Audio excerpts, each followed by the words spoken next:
Do you feel like you're always craving your next coffee fix? Has your relationship with coffee just kind of gotten out of control? Or do you kind of just want to cut down or maybe stop drinking coffee altogether? If you want to end your relationship with coffee, I'm going to share all my tips and tricks with you on today's episode.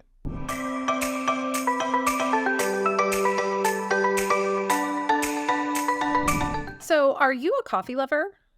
Are you maybe a little too in love with coffee? Look, you are not alone. 3 in 4 Americans drink coffee every day. And I was pretty surprised to learn that almost half, 49% of people, drink 3 to 5 cups of coffee per day. That's out of hand. That is a lot of coffee for one day. So I also, in reading these statistics, I started wondering if these statistics are even higher for moms. Probably, right? I mean, we kind of go through phases where we're very tired. Coffee is something that we often lean on. So today's show is about course correcting a coffee habit. Not because I'm telling you to quit coffee. I actually love coffee and I still drink it occasionally. So I am not here to guilt you. And honestly, I know that sometimes coffee is the best answer. So if you want to quit drinking coffee, this episode is going to help you. We're going to cover why you might want to quit coffee, or at least why you might want to rethink your relationship with coffee, and how to quit, plus my favorite coffee replacements. So first, let's start by talking about why quitting coffee might be a good idea. Again, I want to start by saying that I am not anti-coffee. Coffee has amazing cognitive benefits. It contains a lot of antioxidants. It can be a great tool for energy, for motivation, and focus. In fact, a small dose before diving into your work can fuel your focus and creativity. I know it does for me. And actually, this is a cool fact I learned when I was researching this. Just inhaling the scent of coffee can improve memory and stimulate alertness. According to a study from 2019, it can even improve athletic performance by a couple percentage points. So coffee can be an amazing tool, right? But do most of us overuse this tool? Yeah. So for most Americans and probably most American mamas, the answer is yes. I know that I do. I have an on-again, off-again relationship with coffee. I have been able to quit coffee at different times, especially when I'm pregnant and breastfeeding. And I definitely don't recommend drinking it when pregnant or breastfeeding, or at least when pregnant. I just don't think it's worth it. I don't think that it's a smart thing to do. I know that is contrary to what a lot of people say. That's my personal belief. But I've always been able to quit when I'm pregnant and breastfeeding. But there's always this kind of trajectory that I end up back on where I just end up in a bad relationship with my coffee habit. And I just feel like it controls me. Like it gets out of hand. I feel like I'm addicted to coffee and it's just not a good feeling. I don't like feeling like I'm out of control of something. Whenever I start acting that way, that's a red flag for me. I never ever like to feel like I can't say no to something or like I don't really have control over what my decisions are. And that's when I start to manage my coffee intake or just quit it altogether. So let's talk about some reasons why you might want to quit coffee and a couple reasons you might not want to. So according to Dr. Andrew Weil, around 50 or so milligrams of coffee is a therapeutic dose that offers benefits. Beyond this, with prolonged use, you're setting yourself up for adverse effects. And that's my concern. 50 milligrams is a pretty small amount of caffeine, by the way. So let's jump into some of these reasons you might want to consider cutting down or quitting coffee altogether. So coffee is acidic and it can cause digestive problems. Coffee is also a diuretic. It is incredibly dehydrating, and dehydration is the root of so much illness. Coffee removes, being a diuretic, it removes excess fluids from the body. That's what causes dehydration. Coffee can also wreak havoc on your adrenals, especially if they're already taxed. And this is something that us mamas have to be really mindful of when you are not just going through pregnancy and then breastfeeding and then caring for a baby and caring for kids and toddlers. And just when you do it all and you're the one responsible for the mental load, your adrenals are very likely to end up being taxed. And coffee kind of plays a role in that. It wreaks havoc on the adrenals. So that's one good reason to consider cutting back or quitting. Another thing is that a lot of coffees contain pesticides and mold. So another thing is that if you're getting your coffee at a mainstream coffee shop, the milk likely isn't organic. The syrups probably contain junky ingredients, and you're probably not getting something that meets your ingredient standards. That's something to consider. Obviously, it's different if you're making your coffee or making your lattes at home, but if you're getting them when you're out, which I sometimes do, the ingredients are not going to be ideal. Another thing is that if you are making coffee at home, most coffee makers are made of plastic or they contain plastic, and that's going to expose you to a number of plasticizers and other chemicals when these parts come in contact with hot water. You can use a French press, you can use a pour over to get around these things, but no coffee making process is actually going to be perfectly, free of exposing you to pretty much anything unhealthy as far as I know right now. Every kind of coffee making process has its own drawbacks. Another thing is that coffee can disrupt your sleep. Even if you don't drink it close to bedtime, some of us are more sensitive than others, but it does play a role in disrupting your sleep and your normal, melatonin production and just getting your body ready for sleep. Now, another thing is that you could consider the cost of coffee. And I know this is something that a lot of finance people talk about, but honestly, that is not a driving reason for me to encourage you to stop drinking coffee. If coffee is something you enjoy, if you don't have any of these problems, if it's not causing you trouble and you have your habit under control, a few dollars a day on something that probably brings you a little bit of joy can be a good use of your money, in my opinion. I'm not a finance professional, but that's just what I think. I think if you spent even $5 a day on your coffee every single day of the year, that comes out to less than $2,000 per year on your latte habit. A $7 daily drink, which aren't these getting out of control? Let me just pause and say that I remember 10 years ago, a latte was like $3.50, and that used to feel expensive, but now that's the cost of drip coffee. But anyway, let me get back to my little calculations here. A $7 daily drink would run you $2,555 over 365 days.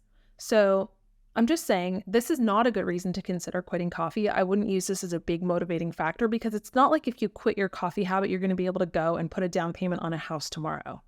That's not what we're talking about here. So I'm not here to steal your joy. I just think that this is not the way to think about it. I think it's really, if you want to quit coffee, it should be driven by other things.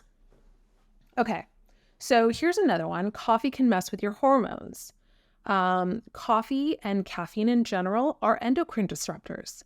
I don't know why no one's talking about this, but according to the American Council on Science and Health, caffeine consumption, quote, causes the body to produce extra cortisol, which is a steroid hormone, which changes estrogen levels. A 2012 NIH study showed that consumption of 200 milligrams of caffeine per day, which is about 2 cups of coffee, resulted in increased or decreased estrogen levels depending on the ethnicity of the subjects, end quote. So this is relevant, or this is subject to different ethnicities, but I think the main point here that I want to make is that it can possibly mess with your hormones. It does cause the body to produce extra cortisol. If you're already dealing with excess cortisol and then you're drinking coffee and your body's producing even more cortisol, well, that's going to send your hormones into the wrong cycle. It's going to push them off of what they're supposed to be doing, and it can cause issues for you. Now, again, the study that's referenced here on the American Council of Science and Health does mention that it is ethnicity specific. And I did look at the study. I would love to know a little bit more. But for me, I think just speaking generally, just knowing that the possibility of it being an endocrine disruptor or contributing to hormone dysfunction is a good enough reason for me to want to cut back. And this is really where you start looking at your own body, right? You know your body better than anybody else. I know my body better than anyone. So it really depends on understanding yourself and understanding how you and your body respond to coffee. It might throw off your hormones, it might not, but the possibility certainly exists. And then back to pregnancy. I think this is important to pay attention to if you're pregnant. This is why I have always been adamantly against caffeine use in pregnancy. I am just not for it. I know there's so much data, there's so many people, there's so much information out there in favor of a little bit of coffee during pregnancy. I'm not a fan of it. I just don't recommend it. Here, I have a quote here. It says, even low levels of caffeine, quote, affects fetal stress hormones, and caffeine has been associated with a range of adverse effects on the fetus, even at doses previously considered safe, 200 milligrams or 2 cups of coffee per day, end quote. I just honestly recommend all my pregnant friends to not drink caffeine during pregnancy. Again, I know it's unpopular. I know it's a little bit of a truth bomb. It's not something everyone wants to hear, but it's the truth. Okay? Another reason is that coffee can become a crutch that we overly rely on, right? We kind of lose ourselves and our power to coffee at certain times. Like, do you ever find yourself thinking that you can't start your day until you've had coffee? And I'm not talking about like a rough day, you didn't sleep the night before, you're going through something. I'm kind of talking about just a regular day. And what about all that like coffee humor that says things like, oh, don't talk to me before I've had my cup of coffee? I don't know what that accent was. But like that kind of mindset, I think it weakens the individual. I think it undercuts our potential. So for me, that's one reason I don't like that I have a coffee habit at times. And let me be really honest with you, it's at most times. So I just, that's not in line with my personality. It's not really in line with my goals. And then I have a couple other reasons here. Let me just wrap these up. So coffee is a stimulant, and it gives you that feeling of being more alert and focused, which is why I love it. But it can also make you irritable and anxious. Do you know someone who drinks too much coffee and is pretty irritable? I can think of a couple in my life. But I know that like if I drink my coffee black or on an empty stomach, I will get palpitations or I will have a blood sugar drop. How do you react? Pay attention to that. And then let's see.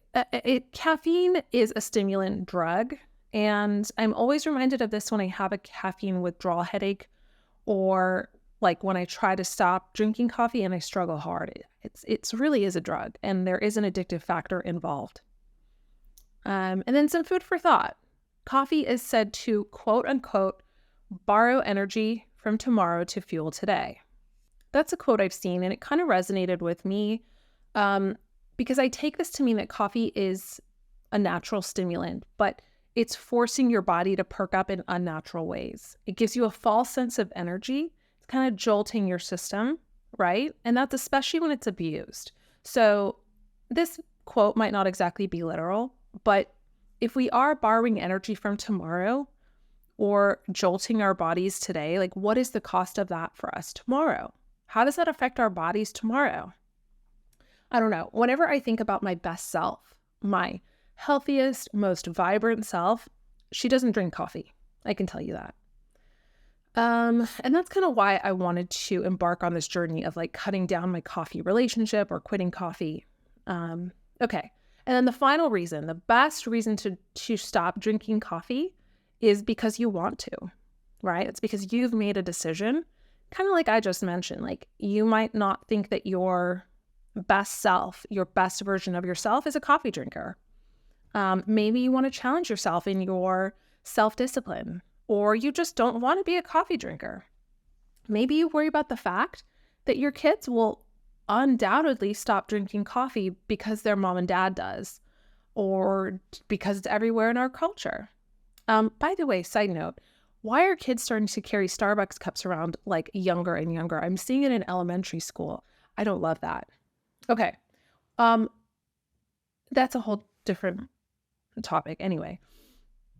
So a long time ago, I was really inspired because I read that Lucy Liu doesn't drink coffee at all. And that stuck with me. I'm talking like maybe 10 or 15 years ago. And she was kind of always in the back of my head as I like aspired to not be a big coffee drinker. I was like, well, Lucy Liu doesn't drink coffee and she has beautiful skin and, you know, she's so successful. I kind of want to be like that. And then as I was doing some research for this episode, I found out that she started drinking coffee a few years ago and I just felt so betrayed. It was like, why, Lucy? Why? I was just holding on to this idea that she doesn't drink coffee for so long. And it was like, okay, she succumbed to it as well. So another one bites the dust, I guess. Look, at the end of the day, you and you alone, should decide what your relationship to coffee is. And this will change at different points in your life. I'm sure it does for me. But I can't decide this for you. Lucy Lou can't decide this for you. Your family members or other people in your life can't decide for you. What do you want? What is the best thing for you? Tap into your intuition and figure out what you think is right for you. Do you want to quit coffee altogether? Do you want to drink it only occasionally? Do you want to drink it in limited amounts? Or is it part of your daily routine for now? So again, I know to live my best life, I have to cut coffee out, just like I cut soda out. And for me, that usually means stopping cold turkey because I don't do well with murky boundaries. I'm more of like an extreme or absolute person where I can drink as much coffee as I want or none at all, or I can do like Sundays during Lent. But I need really firm rules and boundaries. So that's how I operate best. That brings me to today's segment of Loving Lately, where I'm going to share a few products that I personally use and have been loving lately. So before we go over how to quit coffee, I want to share with you my personal 3 favorite coffee replacement drinks. I want to start first of all with, what is this? Garden of Flavor wheatgrass pineapple juice. It's a cold pressed energy juice. It is absolutely delicious. I love that this contains wheatgrass. It contains pineapple. Those are 2 things I try to get more of in my diet. But the interesting thing about this green juice, and something I haven't seen in others, is that it contains 125 milligrams of caffeine. So when I drink this in the morning, this is the first thing I put in my body, aside from some water or lemon maybe, I don't have any need for coffee. This works as a fantastic coffee substitute because it quenches my need for caffeine. It gives me something delicious to drink in the morning, and I'm telling you, this is absolutely delicious for a green juice especially. It doesn't taste like kale or anything like that. It contains, let's see, what other good stuff does it have in here? It has probiotics, it has pineapple, it cucumber, wheatgrass. I don't even know how to say this leaf, guayusa leaf. That's the source of caffeine. Anyway, it's absolutely delicious and it quenches my morning need for coffee. I can get through a whole day without coffee when I start with this in the morning. They are pretty expensive. I get them at Whole Foods. Again, this is Garden of Flavor wheatgrass pineapple. Love, love, love this drink. Number 2, another amazing coffee replacement is mud water. This is a masala chai and adaptogen blend. If you are truly trying to quit coffee, especially for the first time in your life, a drink like this is probably the right place to start because it has the adaptogens. It offers the same perkiness and kind of mood stabilization and uppers that I guess caffeine can, but it does it a lot more naturally. It has a very interesting taste. I do like to drink it with half and half, and they send you a little blender and everything. It's really kind of cool. But I highly recommend mud water. It is so good and it's a fantastic coffee replacement. When I drink mud water, I don't need coffee either. I am so happy and I just feel so much healthier. So I highly love it. And then finally, I was going to share with you this tea. It's Yogi Green Tea Super X Antioxidant Tea. I'm going to talk to you about this in just a minute too. I drink this with lemon. This is fantastic. This is my favorite go-to green tea. It's delicious and I love it when I'm sick. But actually, my other favorite coffee replacement is a chai tea latte. And that's because so much of our habit in society involves running to the coffee shop with friends or taking the kids there or whatever it is. We end up in a coffee shop so often. And that's my go-to drink for when I'm not drinking coffee. So I would just add that on as kind of like my 4th favorite coffee replacement. But I will share some more with you in just a moment. Let's get back to the task at hand for today, which is quitting coffee. So how do you actually quit coffee? Let's say you've decided to quit or drastically reduce your coffee consumption. How exactly do you do that and how do you set yourself up for success? So it starts with knowing yourself and how you work best. As with any habit change, that is the place to start. I'm going to give you some ideas and I want you to modify these for your personality and your own situation. So option number 1 is you just go cold turkey. Stop drinking coffee right now, run to the store, get yourself a Garden of Flavor, get yourself some mud water. That'll take a couple days to ship to you. but you would just literally stop right now, declare that you don't drink coffee anymore, and then do it. If you do this method, I salute you. I have done this before. Sometimes that's just the method that you need to take. You just need to say, you know what, I'm fed up with my coffee habit. I quit right now. It starts now. It's a great way to start. Doesn't work for everybody, or it's not right for everybody, I should say, but it is one very valid way to cut coffee from your life. Option number 2 is to wean yourself slowly. And this might be good if you drink a lot of coffee. If you are just at a bad place with your coffee intake right now, you're drinking a few cups of coffee a day, go slowly.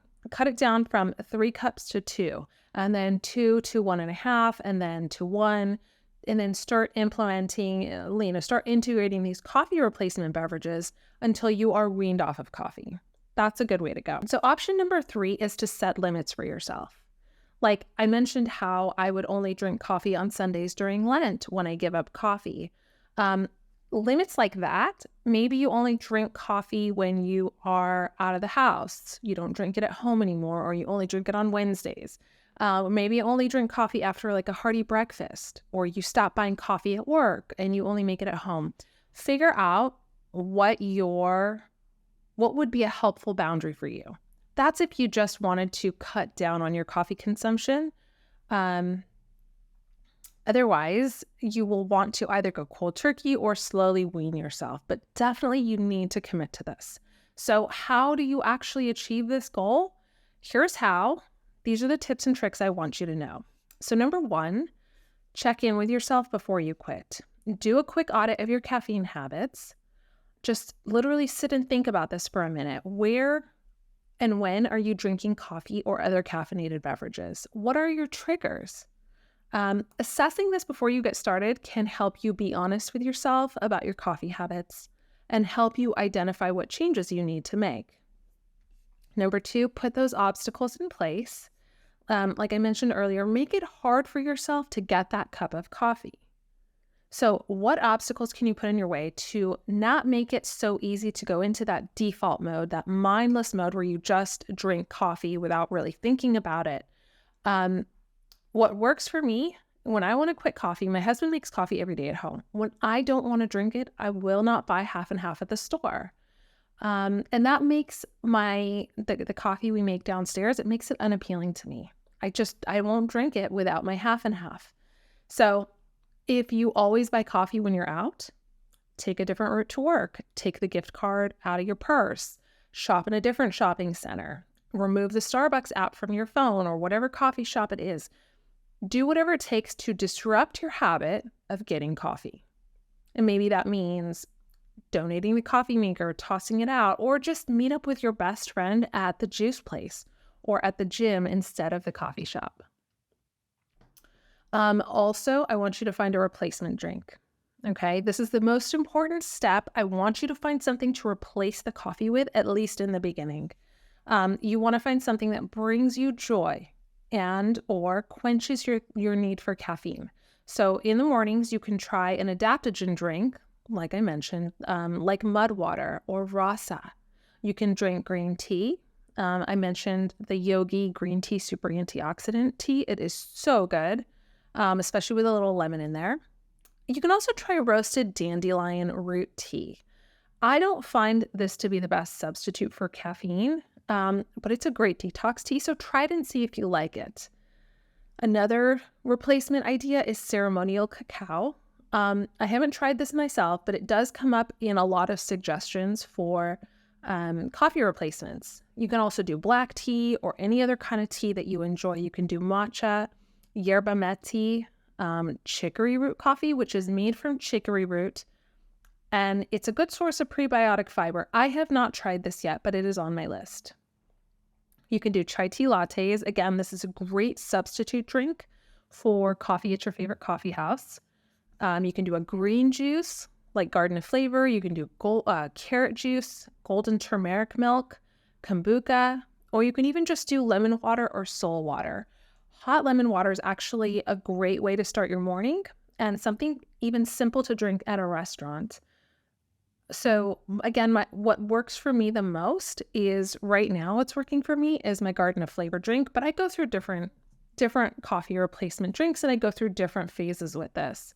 But for you, I just want you to make it easy for yourself to access these drinks, whatever that takes. So for me, I just stock up my fridge on these garden of flavor drinks. They're pretty expensive, but they're not more expensive than what I would spend on a cup of coffee or a latte at the coffee shop.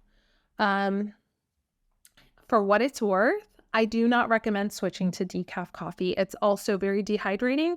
And the process of removing the chemicals the process of removing the caffeine requires the addition of other chemicals. I would just avoid it altogether.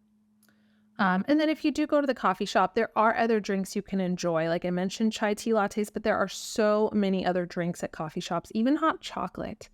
So you have a lot of options. I also do a lot of iced tea during the day when it's nice and warm out. And then a couple more tips to help you drink coffee. I want you to drink more water. So good hydration is going to support your energy levels naturally, meaning that you need less coffee or you need coffee less. This is not an instant fix, but drinking good water, eating hydrating foods, as I always mention in probably like every episode of the show, and keeping your mineral intake in balance will over time mean that you have more energy and need caffeine less. And then, okay, let's talk about caffeine withdrawal headaches. If you are prone to withdrawal headaches, or you think you drink so much coffee that you might experience them, and I've been there before, I want you to prepare for that in advance. So find a substitute drink that contains a little caffeine. I mentioned several, to help you ease off of the coffee. I would go with the mud water. I would go with the garden of flavor, something like that has that has caffeine. And that will help you with those withdrawal headaches. And then finally, stick with it. Okay. If you make the important decision to quit coffee, there will come a day where you don't even feel drawn to it anymore. I know this for sure. I can say that about soda. I quit soda a long time ago. I don't even think about drinking it at all. And I'd like to get to that place with coffee one day. I would love to be the kind of woman that has no desire for coffee. So I think it's important to try and do this together. I am in a place where I'm trying to quit right now. I have been drinking coffee lately, but I do want to quit. I want to get to a good place so that for a number of reasons. But if you would like a little extra support in some community, I created a Facebook group for those of us who want to quit coffee. It'll be linked on the show notes page. You can access this on your podcast platform or on gentlenursery.com/podcast/010. I hope that link is correct. But join the group and let's hold one another accountable for quitting coffee. We are doing such good things together. And I think by doing this together and by really having a place to share our challenges and struggles and ideas and wins, we will help one another so much on this journey of quitting coffee. Okay, so let's summarize what we talked about today. First, there are a number of good reasons to quit or reduce your coffee consumption if you want to. I'm not here to force you to quit coffee. I want you to reach that conclusion on your own when you are ready to. But if you are open to it, there are so many good reasons to cut down or quit your coffee habit. From being an endocrine disruptor to containing mold sometimes, to the chemical exposure from your coffee maker, to it being acidic and disrupting your sleep and disrupting digestion. Not to mention that caffeine is a stimulant drug and one that most of us tend to overuse. So there's lots of good reasons. When you reach that decision, here's how to quit coffee. 1, do a quick assessment of your caffeine habits. 2, make it hard for yourself. Interrupt the daily patterns that lead you to that cup of coffee. 3, find a replacement drink and stock up on it. 4, drink more water and focus on good hydration. 5, prepare for caffeine withdrawal headaches by weaning slowly or finding a caffeinated replacement drink for the short term. And then finally, commit for the long haul. You are worth it, and this is a smart and wonderful thing to do for yourself. I'm so proud of you that you're even considering this. I think this is great leadership on your part, and it's going to impact those around you, those in your family, in your community, in your circle, when they find out, hey, she doesn't drink coffee. I think you're making some great choices. So, your call for action for today is if you want to quit coffee, let's get started. Let's jump in. Make the decision, make the commitment, and get started with the tips I shared here for you. Grab a coffee replacement drink, join my Coffee Quitters Facebook group, and then make a plan to quit coffee once and for all. Okay? I am so excited to hear your progress. Okay, Mama, you've got this. I will see you next week. In the meantime, stay hydrated and be well.